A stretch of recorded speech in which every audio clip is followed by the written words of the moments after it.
Ini geng, satu item kecil yang best untuk drive.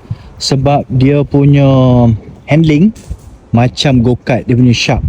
Dan paling best untuk Suzuki Swift generasi terbaru ni, dia dah main dengan enjin 1.4 turbo. Dia panggil apa?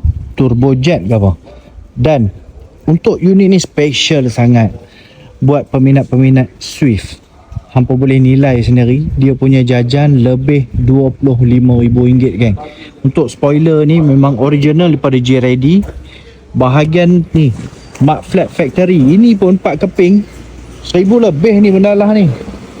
Rim Engkai Sport yang design rally ni pun mahal. Untuk bahagian dalam dia pun banyak sangat aksesori. Boleh nampak tu, shock shifter tu pun mahal. Steering OMP, meter ada 3 kat situ. Untuk mileage baru 20 lebih sahaja.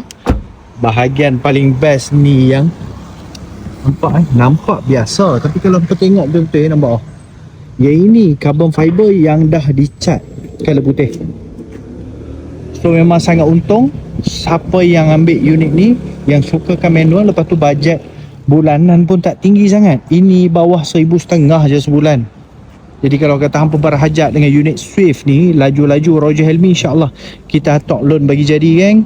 So ada apa-apa hampa boleh komen kat tepi ataupun direct link dekat bio. Follow for more cast. Assalamualaikum geng. Bye bye.